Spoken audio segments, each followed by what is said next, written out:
Okay तिमीहरूलाई सबभन्दा पहिला मैले यहाँ टुवेल्भ क्लासमा सबभन्दा पहिला अहिलेको नयाँ सिलेबस अनुसार भाइबीहरू पढ्नुपर्ने च्याप्टर्स भनेको भोलुमेट्रिक एनालाइसिस है। यहाँ तिमीहरूले सबभन्दा पहिला पढ्नुपर्ने च्याप्टर भनेको भोलुमेट्रिक एनालाइसिस। भोलुमेट्रिक एनालाइसिस ठीक छ। अब यो भोलुमेट्रिक एनालाइसिसमा थुप्रो कुराहरू छ। न्युमेरिकल्स पोर्सनहरू बढी छ, त्यसैले कन्सेप्ट बुझ्न एकदमै जरुरी छ हैन। एनालाइसिस भनेको कुनै पनि कुराको विश्लेषण गर्नु, कुनै पनि कुरा पत्ता लगाउनु है। एनालाइसिस गर्नु भनेको कुनै पनि कुराको विश्लेषण गर्नु, कुनै पनि कुराहरू चाहिँ के हो कसो भनेर हेर्नुलाई हामी एनालाइसिस भन्छौँ है। केमिकल एनालाइसिस जुन हामी गर्छौं, जुन हामी केमिकल एनालाइसिस गर्छौं, केमिकल एनालाइसिस हैन, सब्स्टेन्सेस है, सब्स्टेन्सेस जुन केमिकल एनालाइसिसहरु हुन्छ कति प्रकारको हुन्छ भन्दा जनरली दुई प्रकारको हुन्छ। इज अफ टु टाइप्स है। केमिकल एनालाइसिस भाइहरु जनरली कति प्रकारको हुन्छ? दुई प्रकारको हुन्छ हैन। पछि स्क्रिनशट गरेर छोड्न पनि सक्छ, फटाफट गर्न पनि सक्छौ। के रे यसलाई लेख्दै पनि सकिहाल्छु किन मैले लेख्दै पढाइरहेको छु। Chemical analysis is of substance is of to types. दुई प्रकारको केमिकल एनालाइसिस हुन्छ भाइहरु। एउटा हुन्छ क्वालिटेटिभ एनालाइसिस है, क्वालिटेटिभ एनालाइसिस ठीक छ। एउटा प्रकारको एनालाइसिस भन्न पाउँछौँ हामी क्वालिटेटिभ एनालाइसिस, र दोस्रो प्रकारको एनालाइसिस भन्छौँ हामी quantitative analysis. Quantitative analysis, quantitative analysis. ल स्क्रिन देखिरहेछ नि हैन? यस सर। ल दुई प्रकारको एनालाइसिस हुन्छ, क्वालिटेटिभ एनालाइसिस र क्वान्टिटेटिभ एनालाइसिस। कसैको डिस्टर्बेन्स आइरहेछ, आवाज म्युट गरिदिनु है। क्वालिटेटिभ एनालाइसिस र क्वान्टिटेटिभ एनालाइसिस दुई प्रकारको एनालाइसिस छ। ओ प्रेम यादव म्युट गर्न रिमुभ गरिदिन्छु है। ल क्वालिटेटिभ एनालाइसिस भनेको के हो त भन्दाखेरि क्वालिटेटिभ एनालाइसिसमा है, क्वालिटेटिभ भनेको क्वालिटीसँग रिलेटेड गरिन्छ के है, क्वालिटीसँग रिलेटेड गरिन्छ। इट्स कन्स्टिट्युएन्ट है, इट्स कन्स्टिट्युएन्ट त्यो के मिलेर बनेको छ हैन, यस्तो कुराहरु चाहिँ गरिन्छ। त्यहाँ के रेडिकल छ हैन, कुन रेडिकलहरु छ त्यहाँ हैन, अथवा त्यहाँ कुन कम्पाउन्ड छ हैन, अथवा त्यहाँ कुन कम्पाउन्ड छ, यो प्रकारको एनालाइसिसमा गयो भने दैट इज क्वालिटेटिभ एनालाइसिस ठीक छ। त्यसलाई हामी क्वालिटेटिभ एनालाइसिस भनेर भन्छौँ। अब क्वान्टिटेटिभ एनालाइसिसमा के हुन्छ भन्दाखेरि क्वान्टिटेटिभ एनालाइसिसमा के हुन्छ भन्दाखेरि प्राय गरेर भोल्युम सम्बन्धी रिलेटेड कुराहरू हैन, अथवा क्वान्टिटीको कुराहरू यहाँ बढी आउँछ है। यहाँ चाहिँ प्रोपोर्सनको कुराहरू हैन, प्रोपोर्सनको कुराहरू, रेशियोको कुराहरू हैन, प्रोपोर्सनका कुराहरू, अनि भोल्युम कन्जम्पसनका कुराहरू हैन, कति भोल्युम चाहिँ खपत गर्यो हैन, त्यस्ता कुराहरू चाहिँ हामी के भन्दाखेरि यहाँ चाहिँ हामी बढी हेर्छौँ क्वालिटेटिभ एनालाइसिसमा। सरस्वती हेर्नु पर्दाखेरि केमिकल एनालाइसिसलाई हामी दुई प्रकारमा हेर्नु पर्ने हुन्छ। हामी केमिकल एनालाइसिस हुन्छ, यसलाई हामी जेनरल दुई प्रकारमा पढ्ने भयो। एउटा हामीले केमा पढ्यौं? क्वालिटेटिभमा पढ्यौं, एउटा क्वालिटेटिभ एनालाइसिस भन्ने पढ्यौं, अर्को के भन्ने पढ्यौं? क्वान्टिटेटिभ। क्वान्टिटेटिभ एउटा क्वान्टिटेटिभ हैन, क्वान्टिटेटिभ एउटा क्वालिटेटिभ एउटा क्वान्टिटेटिभ। हजुर क्वान्टिटेटिभ एनालाइसिस छ, क्वान्टिटेटिभ एनालाइसिस फेरि फर्दर डिभाइड हुन्छ है। क्वान्टिटेटिभ एनालाइसिस हामी फर्दर फेरि कसरी डिभाइड गर्छौँ भन्दा एउटा ग्राभिमेट्रिक भनेर हुन्छ है, ग्राभिमेट्रिक एनालाइसिस हुन्छ, एउटा भोलुमेट्रिक एनालाइसिस हुन्छ, एउटा भोलुमेट्रिक हुन्छ है। र अर्को तिम्रो के हुन्छ भन्दाखेरि इन्स्ट्रुमेन्टल हैन, ग्राभिमेट्रिक अनि त्यसपछि गएर भोलुमेट्रिक, अर्को इन्स्ट्रुमेन्टल है, इन्स्ट्रुमेन्टल हैन, यसरी चाहिँ बाँड्न सकिन्छ। अब यो जुन भोलुमेट्रिक एनालाइसिस छ भाइहरु, भोलुमेट्रिक एनालाइसिस थुप्रो प्रकारको हुन्छ है। भोलुमेट्रिक एनालाइसिस पनि थुप्रो प्रकारको हुन्छ, जस्तो के अरे एसिड बेस भनेर पनि भन्न सक्छौँ, अथवा न्यूट्रलाइजेसन भनेर पनि भन्न सक्छौँ है। न्यूट्रलाइजेसन हैन, न्यूट्रलाइजेसन पनि भन्न सकिन्छ हैन। अर्को हामी हेर्यौं भने रिडक्स पनि हुन्छ, रिडक्स टाइट्रेसन पनि प्रश्नमा पढेको छ, अक्सिडेसन रिडक्सन त्यस्तो प्रकारको पनि हुन्छ अर्को प्रिसिपिटेसन पनि हुन्छ प्रिसिपिटेसन पनि हुन्छ हैन र अनि अर्को तिमीहरुको भएर कम्प्लेक्स पनि हुन्छ ठीक छ ल जनरली अहिले म तिमीलाई खाली के कुराहरु भने नर्मल कुराहरु म तिमीलाई के भने भन्दाखेरि एउटा जनरली भन्नु पर्दाखेरि भोलोमेट्रिक एनालाइसिस हामी पढ्छौं यो केमिकल एनालाइसिस भित्र पर्यो केमिकल एनालाइसिस दुई प्रकारको क्वालिटेटिभ र क्वान्टिटेटिभ है क्वालिटेटिभमा हामी चाहिँ के गर्छौं त कस्तो के मिलेर बनेको छ कस्तो रेडिकल छ कस्तो कम्पाउन्ड छ ती कुराहरुको बारेमा स्टडी क्वालिटेटिभमा गरिन्छ अनि क्वान्टिटेटिभमा प्रोपोर्सनको बारेमा भोल्युम कन्जम्पसनको बारेमा रेशियोहरुको बारेमा बढी कुरा गरिन्छ र क्वान्टिटेटिभ हामीले पढ्ने भोलोमेट्रिक एनालाइसिस भनेको कहाँ भित्र रहेछ त क्वान्टिटेटिभ भित्र रहेछ है भोलोमेट्रिक एनालाइसिस जुन हामी पढ्दै छौं यो कहाँ भित्र रहेछ भाइ पनि क्वान्टिटेटिभ भित्र र दुई छ यी भोलोमेट्रिक हामीले पढ्नु पर्ने यो हो मैले यहाँ जुन हातले देखाइरहेको छु यो हो है इन्स्ट्रुमेन्टल छुट्टै छ ग्राभिमेट्रिक छुट्टै छ यो चाहिएन अहिले है अनि भोलोमेट्रिक भित्र पनि न्यूट्रलाइजेसन भनेर छुट्टै हुन्छ रिडक्स हुन्छ प्रिसिपिटेसन हुन्छ कम्प्लेक्स हुन्छ हैन थुप्रो प्रकारका चाहिँ यी कुराहरु चाहिँ छ ठीक छ अब तिमीहरुलाई यहाँनिर है भोलोमेट्रिक एनालाइसिस भनेको के हो कसो हो हैन अहिलेसम्म त भोलोमेट्रिक एनालाइसिस के पनि थाहा छैन नर्मली तिमीहरुले के बुझ्यौ त भनेपछि अहिलेसम्म कि भोलोमेट्रिक एनालाइसिस भनेको एउटा कस्तो एनालाइसिस हो क्वान्टिटेटिभ एनालाइसिस हो त्यो मात्रै बुझाएको छ के पनि बुझाएको छैन भने पहिला तिमीले के गर्नुपर्छ त भन्दा जुन फर्स्ट इयरमा जुन मैले तिमीहरुलाई चाहिँ पढाएको कुरा चाहिँ भयो भने मैले के पढाएको थिएँ भन्दाखेरि इक्विभ्यालेन्ट वेट निकाल्न सिकाएको एकदमै जरुरी छ है यो च्याप्टर सकिएपछि मैले ग्रुप बनाएर प्र्याक्टिकलको लागि पनि बोलाउँछु त्यहाँ पनि आउनुपर्छ त्यही भएर यो एकदम ध्यान दिनु इक्विभ्यालेन्ट वेट है सुरज वर्मा यो स्पिकर नखोल्न है म रिमुभ गरिदिन्छु भनेको छु मैले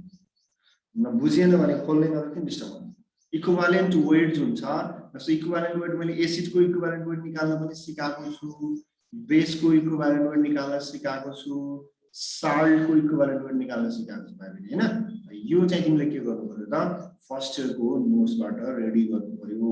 एसिडको इक्विभ्यालेन्ट वेट निकाल्दाखेरि बेसिसिटीले भाग गर्ने बेस निकाल्दाखेरि एसिडिटीले भाग गर्ने साल्टको केसमा चार्जले भाग गर्ने number of charge of cation or anion हैन यदि कसैसँग नोट छैन यो क्लास छुटेको थियो भने तिमीहरु यो भिडियो पनि च्यानलमा छ कहाँ छ क्र्याश वर्ल्डमा छ है सजिलो हुन्छ यो भिडियो इक्विभ्यालेन्ट वेट निकाल्ने भिडियो छ त्यहाँ गएर हेर्न सक्छौ र आजको क्लास कसैको छुटेको छ भने पनि मैले रेकर्ड गरिरहेको छु यो पनि मैले के गर्दिन्छु युट्युबमा हाल्दिन्छु छुटेको साथीहरुले त्यहाँबाट पनि क्लास कन्टिन्यू गर्न सकिने हाल्छ कसैको बत्ती जाँदा कसैको के होला हैन त्यसमा मैले रेकर्ड गरेर म त्यहाँ हाल्दिन्छु ठीक छ ल अब भोलोमेट्रिक एनालाइसिस भने के भन्ने कुरा जान्नु अब भाइबहिनीहरु हामी भोलोमेट्रिक एनालाइसिस भने के भन्ने कुरा जान्नु ठीक छ भोलोमेट्रिक एनालाइसिस भनेको भोल्युमको मद्दतले है भोलोमेट्रिक एनालाइसिस भनेको भयो भने भोल्युमको मद्दतले के गर्नु पर्यो त भन्दाखेरि हामीले भोल्युमको मद्दतले चाहिँ अननोन सोलुसनको कन्सन्ट्रेसन पत्ता लगाउनु ठीक छ मैले एउटा डेफिनिसन लेख्छु अनि म बुझाउँछु यो कुरा भोलोमेट्रिक एनालाइसिस ठीक छ भोलोमेट्रिक एनालाइसिस भनेको यो भनेको के हो त भन्दाखेरि है द प्रोसेस हैन हामी यसले लेख्न सक्छौं लेखौं द प्रोसेस फर द है डिटर्मिनेसन अफ पता लगाउनु त the process for the determination of concentration यसले लेख्न सकिन्छ सर्टकटमा concentration of unknown solution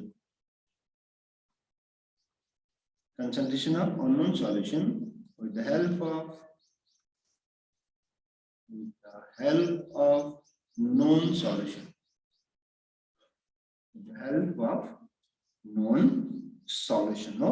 by using an indicator.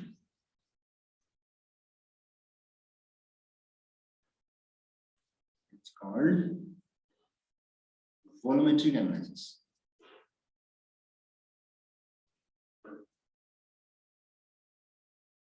It's called volumetric analysis. ठीक छ यसलाई हामी volumetric analysis भन्छौं सर्टकटमा it is also called titration भनिन्छ टाइट्रेसन भनेको के हो छुट्टै पनि सोधिरहेको छ सँगै लेख्न सकिन्छ is also called titration. हो अनि यसको फंडामेंटल प्रिन्सिपल लेखिहालौं the fundamental principle of volumetric analysis.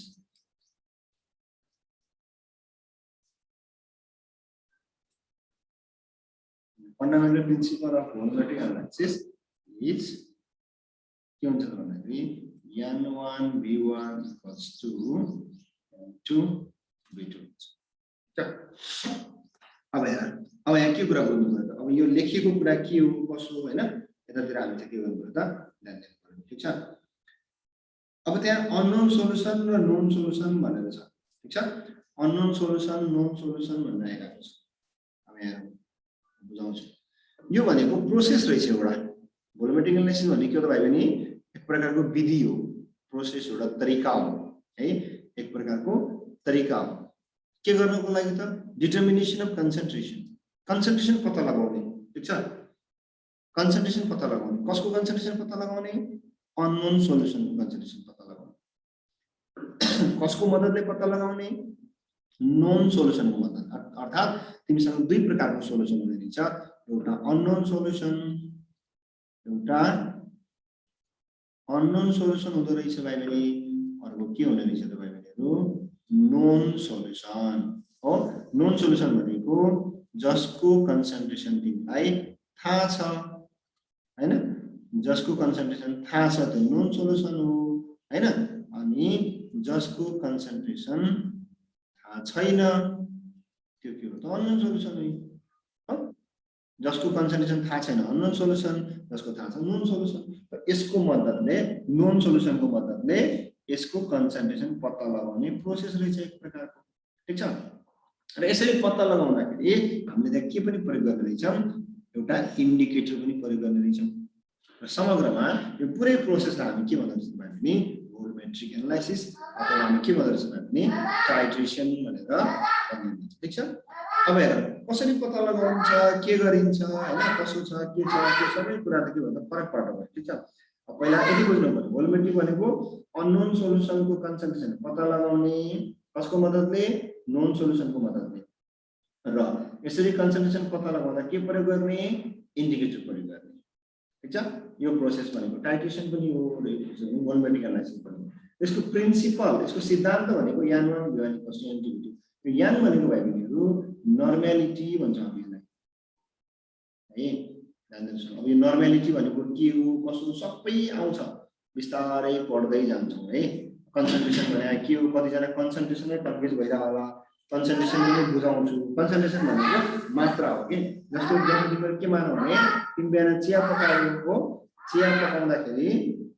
तिमीले थोरै चिनी हाल्यो भने गुलियो के हुन्छ थोरै हुन्छ कन्सन्ट्रेसन के भयो कम भयो तिमीले चिया पकाउँदाखेरि धेरै चिनी हाल्यो भने के हुन्छ त गुलियो बढी हुन्छ कन्सन्ट्रेसन बढी भयो त्यो भनेको कन्सन्ट्रेसन हुन्छ है अर्थात सोलुडको मात्रा र सल्भेन्टको मात्राको चाहिँ रेशियो भनेको कन्सन्ट्रेसन है यो पढ्न त पढाएको प्रश्नमा पनि concentration is equal to C is equal to के लेख्न पाइन्छ n बाइ v लेख्न पाइन्छ n भनेको मोल अफ सोलुड हैन कति सोलुड छ mole of solute divided by v भनेको भोल्युम अफ सल्भेन्ट है यो भनेको कन्सन्ट्रेसन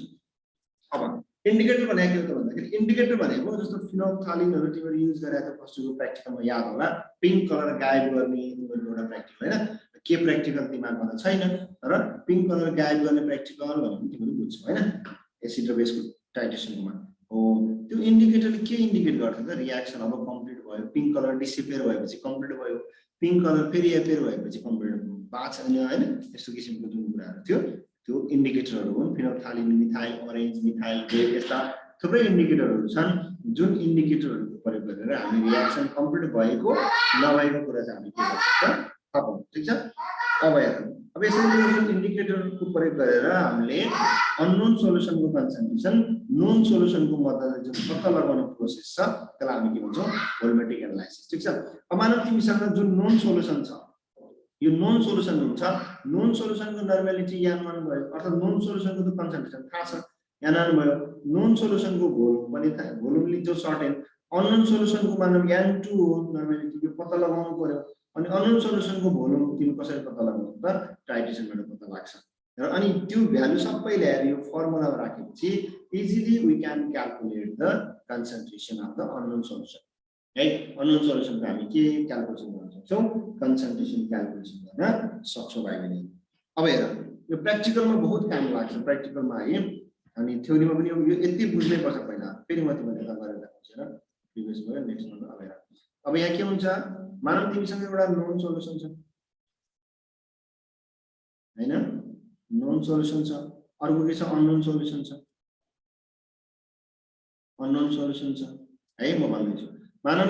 अननोन सोलुसनको कन्सन्ट्रेसन तिमीलाई थाहा छ मानव 0.1 यहाँ छ यो थाहा भएको कुरा हो है यसरी उल्टो अननोन पता भयो थाहा छैन यतापट्टि लेख्नु मलाई नोन सोलुसन छ यसको कन्सन्ट्रेसन कति भयो थाहा छ तिमीलाई 0.1 यहाँ छ यो अननोन सोलुसन यसको कन्सन्ट्रेसन कति तिमीलाई थाहा छैन ठीक छ यसको कन्सन्ट्रेसन कति भन्ने तिमीलाई थाहा छैन अब के गर्छौ त यो नोन सोलुसन तिमी सर्टेन भोल्युम लिन्छौ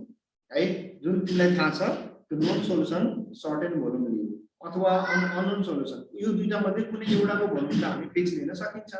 यो दुईटा मध्ये कुनै एउटाको भोल्युम त फिक्स लिन सकिन्छ है मानव यसको भोल्युम मैले दिएन भने मैले कति लिएँ त भने 10 ml लिएँ ठीक छ यसको भोल्युम मैले कति माने 10 ml माने भने अब यसको भोल्युम के भयो त V2 यसको भोल्युम V2 वाट भयो ठीक छ यसको भोल्युम V2 के भयो वाट भयो अब के गरिन्छ जुन भोल्युमेट्रीको प्रोसेस हो टाइट्रेसन गरिन्छ जुन भोल्युमेट्री भनिन्छ त्यो गरिन्छ के गरिन्छ ल्याबमा एउटा यस्तो ब्युरेट हुन्छ भाइ लामो एउटा ब्युरेट हुन्छ ठीक छ यो ब्युरेटमा केमिकल राखिन्छ ठीक छ मानव यो ब्युरेटमा तिमीले अननोन सोलुसन राख्यो यो ब्युरेटमा अननोन सोलुसन तिमीले राख्यो ठीक छ स्ट्यान्डमा अडाइन छ है सरी जुन ल्याबमा स्ट्यान्ड हुन्छ यो प्र्याक्टिकलमा गराउँछु भएपछि ग्रुप बनाएर स्ट्यान्ड हुन्छ स्ट्यान्ड राख्यो अनि यसरी तिमी कोनिकल फ्लास्क लिन्छौ है कोनिकल फ्लास्क अब यो कोनिकल अब माथि अननोन सोलुसन भएपछि कोनिकल फ्लास्कमा के गर्नुपर्छ भने नोन सोलुसन लिनुपर्छ अब यहाँ नोन सोलुसन लिएको यहाँ नोन सोलुसन राख्यो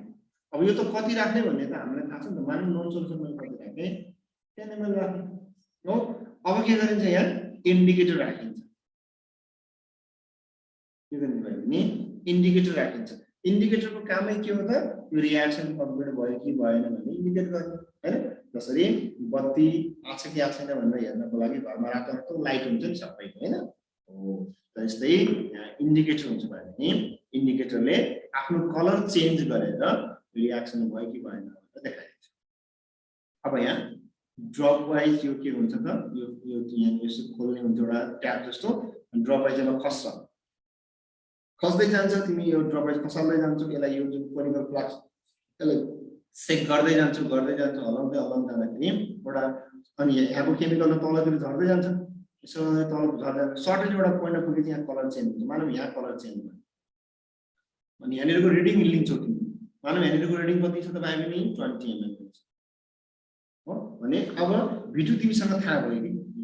V2 कति थाहा भयो भने 20 ml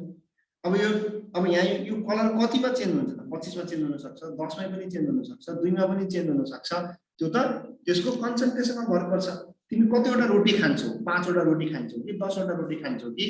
आधा रोटी खान्छौ कि त्यो त तिमीलाई कति भोक लागेको छ त्यसमा भर पर्छ नि त त्यस्तै यो तलको केमिकलको कन्सन्ट्रेसन कति छ त्यो अनुसार यो केमिकल कति यसले युज गर्ने त्यसमा भर हुन्छ भने मलाई 20 मा आयो भने 20 आयो भ्यालु अब यसरी यो 3 चोटी गर्नुपर्छ किनभने पहिलो चोटी अलिकति इरर हुन सक्छ भनेर फेरि यो केमिकल फाल्छौ फेरि 10 ml राख्छौ इन्डिकेटर राख्छौ फेरि यो ब्युरेटबाट पुरै भरेर फेरि क्याल्कुलेसन गर्नु फेरि 20 मा आयो फाइनली 20 क्याल्कुलेसन गर्छौ अनि हामीलाई थाहा भएको कुरा के हो त भाइ भने वी नो दैट हैन हामीलाई थाहा छ के fundamental principal n1 v1 = 2 and 2v2 value of n1 is 0.1 volume 10 हैन equals to n2 त निकाल्नु पर्ने हो v2 कति आयो 20 आयो हो त n2 is equal to 0.1 into 10 divided by कति हो त 20 0.1 भनेको कति हो त हैन 0.1 into 10 भने 1 भइहाल्छ हैन डिभाइड गरौँ हामी डिभाइड गरिसकेपछि तिम्रो जुन n2 छ अननोन सोलुसन छ अननोन सोलुसनको कति कन्सन्ट्रेसन रहेछ भन्ने कुरा के भइहाल्छ पनि पत्ता लगाइहाल्नु हो आन्सर फाइनल गर्दा 0.05 यहाँ आयो अननोन सोलुसनको कन्सन्ट्रेसन यति रहेछ हो यो पुरै प्रोसेस जुन छ यही पुरै मेन प्रोसेस यही प्रोसेस के हो त भोल्युमेट्रिक एनालाइसिस है र यही भोल्युमेट्रिक एनालाइसिसलाई हामी के पनि भन्छौं टाइट्रेसन भनेर पनि भन्छौं ठीक छ प्र्याक्टिकलमा यो प्र्याक्टिकली हामी गर्छौं र अर्को अब के थाहा पाइराख्नु हेरे म प्रिभियस पेजमा गएँ तिमीलाई के भने थिए भोल्युमेट्रिक कति प्रकारको हुन्छ न्यूट्रलाइजेसन हुन्छ रिडक्स हुन्छ प्रिसिपिटेसन हुन्छ कम्प्लेक्स हुन्छ भनेर मैले भनेको थिएँ नि हो न्यूट्रलाइजेसन हुन्छ रिडक्स हुन्छ प्रिसिपिटेसन हुन्छ कम्प्लेक्स हुन्छ अब हेर सिम्पल छ अब यति बुझेपछि मानव यहाँ तिमीले रियाक्सन गराउँदाखेरि यो अननोन सोलुसन एसिड भयो त्यो अननोन सोलुसन बेस भयो भने अब यो टाइट्रेसनलाई हामी के भन्ने अथवा यस्तो किसिमको भोल्युमेट्रिकलाई हामी के भन्ने न्यूट्रलाइजेसन बुझ्यौ नि मानव यो नोन सोलुसन तिम्रो अक्सिडाइज भयो ठीक छ अननोन सोलुसन रिड्युस हुनु पर्यो अब यस्तोलाई हामीले के भन्ने रिडक्स टाइट्रेसन मानव यो अननोन सोलुसन र नोन सोलुसन रियाक्सन गरेर पीपीटी बनायो प्रिसिपिटेट बनायो त प्रिसिपिटेसन टाइट्रेसन मानव रियाक्सन गरेर कम्प्लेक्स कम्पाउन्ड बनायो त कम्प्लेक्स टाइट्रेसन यसरी यिनीहरुको नोन सोलुसन र अननोन सोलुसनको टाइप्समा हैन एसिड बेस भयो भने न्यूट्रलाइजेसन अक्सिडाइज रिड्युस भयो भने रिडक्स अनि दुईटा रियाक्सन भयो प्रिसिपिटेसन भयो मानव यहाँबाट अननोन नोन राख्दा यहाँ पीपीटी फर्मेसन भयो भने पीपीटी बन्यो भने प्रिसिपिटेसन कम्प्लेक्स कम्पाउन्डहरु बन्यो भने कम्प्लेक्स टाइट्रेसन हैन जस्तो आयोडिनहरु युज गर्यो भने आयोडोमेट्रिक टाइट्रेसन पनि हुन्छ थुप्रो हुन्छ अहिलेलाई यति जाने भइहाल्छ ल मैले कन्टिन्यू तिमीहरुलाई भने अहिलेसम्म अब कसैले के कन्फ्युज छ भने now we can reach question है कसैले के कन्फ्युज छ सोध्नु त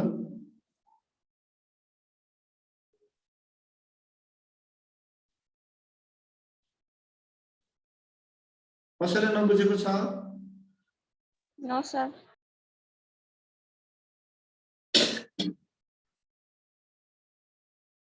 ल त्यसो भने यति कुरा यहाँसम्म सबैलाई क्लियर हो है अब भोल्युमेट्रिक एनालाइसिस भनेको के रहेछ हामीले कसरी गर्नुपर्ने रहेछ हैन यी कुराहरु चाहिँ मैले यहाँसम्म मैले चाहिँ तिमीहरुलाई बुझाइदिए ठीक छ ओके अब यसपछि जुन छ अब हामीले चाहिँ पढ्नु पर्ने जुन अब एसिड बेस टाइट्रेसन हैन यिनीहरु कुरा भइहाल्यो यिनी कुराहरु चाहिँ छ अब यो एसिड बेस टाइट्रेसन यदि सोध्यो भने लेख्न सकिन्छ हैन रिडक्स टाइट्रेसन भन्यो भने if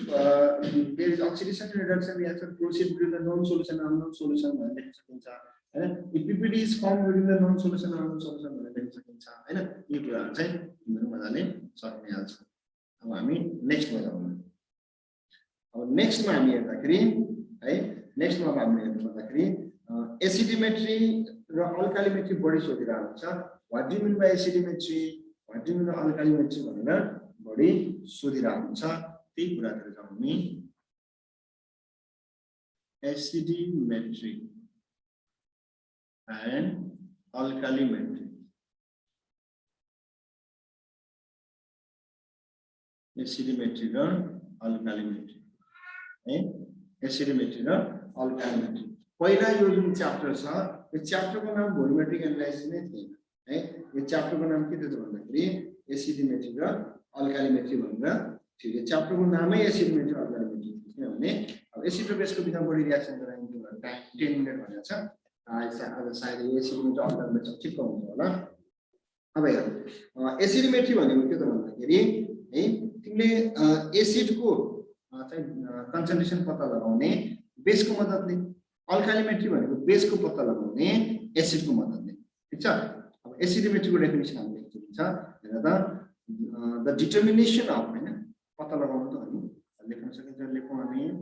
the determination of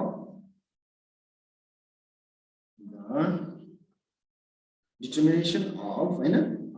strength of an acid strength अथवा concentration भनौं strength or concentration of an acid हैन the determination of strength or concentration of an acid हैन by titrating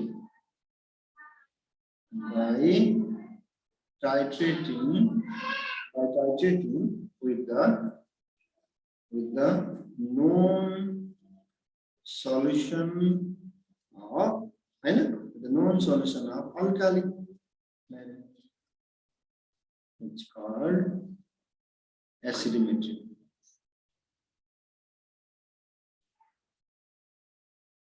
Simple. And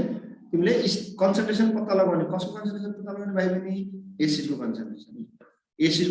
पत्ता लगाउने के गरेर टाइट्रेसन गरेर हैन उसँग टाइट्रेसन गर्ने नोन सोलुसन अल्काली एसिडोमेट्रीमा एसिड को concentration पत्ता लगाउने अब अल्कालिमेट्री भने कसको पत्ता लगाउनु पर्यो त अल्काली को पत्ता लगाउनु पर्यो ठीक छ अल्काली को पत्ता लगाउनु द determination ठ्याक्कै उल्टो गर्दिने अब अरु केही छैन the determination of strength or concentration of an alkali को पत्ता लगाउनु पर्यो हैन the determination of strength or concentration of an alkali by titrating with the known solution of an acid and it's called alkalimetry. And यसरी alkali को acid को मद्दतले अब यहाँ के भयो भने हामी determination of the strength and concentration of alkali को पत्ता लगाउँछौं by titrating with the known solution of an acid. Acid को मद्दतले अल्काली पत्ता लगाउनु भनेको अल्कालिमेट्री हो अल्काली को मद्दतले एसिड पत्ता लगाउनु भनेको एसिडोमेट्री हो now this is known as acidometry and alkalimetry ल के छ any confusion बत्ती गएछ क्या कन्फ्युजन छ Akshita Astika no sir clear छैन क्लियर छ बुझिरहेछ सबैले यस सर ल अब आज फर्स्ट दिन पनि भयो हैन पहिलो दिनै धेरै पनि कुरा के पढाम फेरि आधा स्टुडेन्ट जति मात्रै छ तिमीहरु त्यही भएर यति कुराहरु चाहिँ मैले भने अनि जो साथीहरुको क्लास छुटेको छ त्यो साथीहरुलाई चाहिँ चिन्ता नगर्नु भन्नु किनभने युट्युबमा फिल्म हेर्नु भन्दा यो रेकर्डेड हुन्छ मेरो हरेक भिडियो सबै क्लासको भिडियो रेकर्ड हुन्छ त्यो मैले उता हाल्दिन्छु त्यहाँबाट चाहिँ पढ्न भन्न सक्छु तिमीहरु पनि कन्फ्युज भयो भने त्यहाँबाट हेर्न सक्छौ ठीक छ त्यसोभए आजलाई 4-5 मिनेट अगाडि नै मैले एन्ड गरे है त भोलिबाट फेरि अर्को कुरा सुरु गरौँ ठीक छ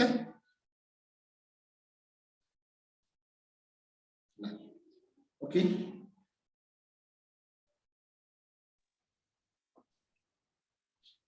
okay bye bye to all of you है